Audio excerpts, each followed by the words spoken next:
The planet fills the forward viewport the way a debt does slowly, then all at once. I have been on this bridge for 6 hours. I have not eaten.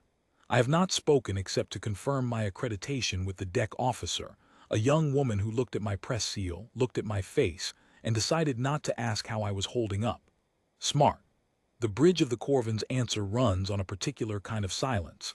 The silence of 412 warships in final approach corridor, engines throttled to half, formation locked, the kind of silence that has a shape to it and a weight.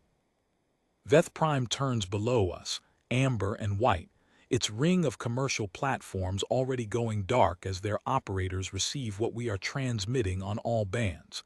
We have been transmitting the same message for the last 11 minutes. We will transmit it for 4 more. Then we stop. My recorder is running. That is my job. I am here to witness. I was also on neutral station Ardith 19 days ago, and that is the other reason I am here. The footage lasts 41 seconds. I have not watched it again since the first time, but I do not need to. It plays behind my eyes whenever I close them. 8 people in white medical coats, the kind with the red cross sewn at the shoulder, the universal mark, the sign that has meant the same thing for 600 years, the mark that says we are not armed. We are not a threat. We are only here to help. They are standing in a corridor outside Surgical Ward C on Ardith Station. They have just finished a 40-hour rotation. 83 Vethali soldiers brought in from the wreck of a border skirmish, soldiers whose own medical transports had been delayed, who were dying of pressure injuries and cauterized plasma burns that had reopened in transit, and our people had taken them. All 83. No question of faction, no question of politics. You are wounded, you are in our ward, you are our patient. The Vethali High Command's response team arrived at 3:40 station time. The footage was broadcast on the Interstellar Commerce Band, the most widely monitored frequency in the settled systems. 12 minutes later, the High Command attached a text header. It read, in 5 languages including Standard, "This is what submission looks like." I watched it from the press bay. I filed my report. Then I sat in my bunk for 4 hours and did not move.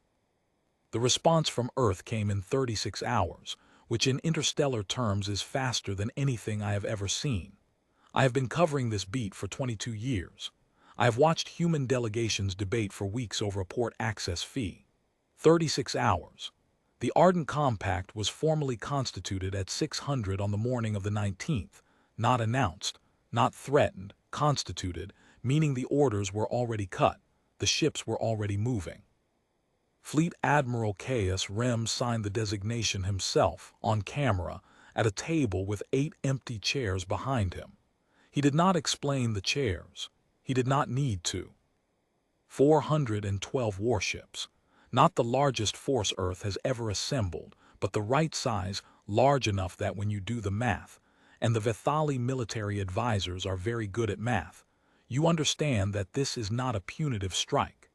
This is a reckoning at sovereign scale. This is what you get when you decide that the people who just saved your wounded are a useful signal. I requested embed with the compact on the 14th day. I was approved in 40 minutes, which I think is the first time I have ever been approved for anything in 40 minutes. Someone wanted a witness. Someone understood that what was about to happen required one. The bridge is quiet enough that I can hear the environmental system cycling.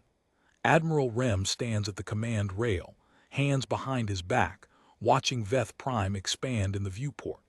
He has not sat down in the 2 hours I have been observing him. He is not a tall man, and he is not a young one, 63, combat weathered, the kind of face that has made its decisions and no longer agonizes over them. I watched him read the 8 names aloud at the designation ceremony, one by one, from a physical sheet of paper. He folded the paper and put it in his breast pocket when he was done. He is still wearing the same jacket. The Vethali have attempted contact 17 times in the last 19 days.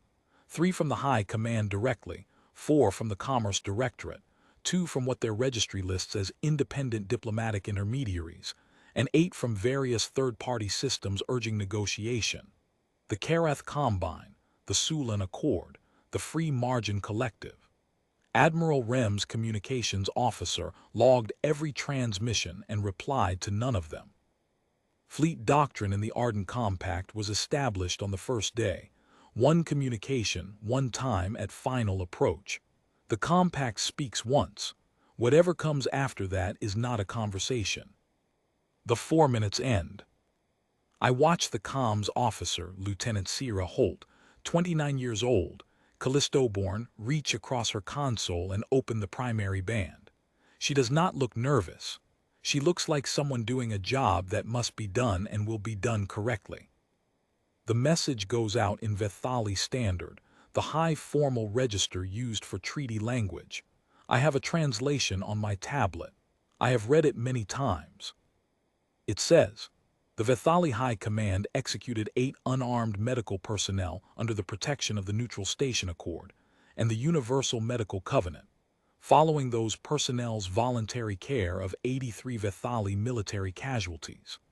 The Ardent Compact requires, within 60 minutes, the full and unconditional surrender of the High Command officers who authorized and carried out the execution, to be transferred to compact custody for trial under the conventions they violated. No other terms are offered. No other communication will be received. It does not say what happens at the 61st minute. It does not need to. The transmission ends. The bridge settles back into its particular silence. Veth Prime continues to turn. Rem turns away from the viewport and walks to the secondary display, where the formation status of all 412 ships is rendered in clean blue icons. He studies it for a moment, not anxiously, the way you study a plan you are not sure of, but the way a craftsman looks at a finished thing before he uses it. He makes one small adjustment to the flank positioning of the 7th Carrier Group. Then he steps back. I think about the station corridor. I think about 41 seconds. I think about what it means to work a 40-hour shift on your feet in a ward full of people who are not your people, under a mark that is supposed to mean safety, and to walk out of that ward and meet what they met. I think about the fact that Rem read their names from paper, that he folded it, that it is in his pocket right now. At the 58th minute, a Vethali courier drone enters the corridor. It is broadcasting a high command frequency, which our signals team confirms and logs. The drone carries a message. I do not hear it in real time. Rem receives it on an earpiece, but I watch his face as he listens, and his face does not change. He hands the earpiece back to the signals officer and returns to the command rail. The courier drone is broadcasting an offer of compensation. I learned this afterward. A financial figure, a formal expression of institutional regret, an offer of 3 of the 8 names, 3 of the 4 officers involved in the corridor, plus 2 intermediaries, with the remainder subject to a joint tribunal process to be negotiated over the following quarter. The 61st minute arrives. The bridge does not shake. There is no announcement, no ceremony, no last words from the Admiral. Lieutenant Holt closes the comm channel. The formation order passes down the line in a cascade of blue acknowledgments on the status board, one group at a time, clean and procedural, the way you execute something that was already decided 19 days ago and has simply been waiting for the mathematics to complete. I am still recording. I will file from here. I will file the 8 names again in my opening line as I have in every dispatch since Ardith Station. That is the job. I look at Veth Prime one more time as the first elements of the compact's outer wing begin their assigned approach. Amber and white. A civilization that has been there for 4,000 years, that writes poetry and builds ring platforms and lost 83 soldiers in a border skirmish and sent them to our people because our people were the closest help.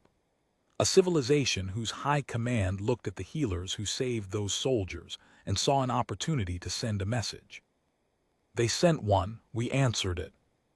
The name for what we sent back, the proper term, the one that goes into the formal record, is the Ardent Compact, but that is just the designation.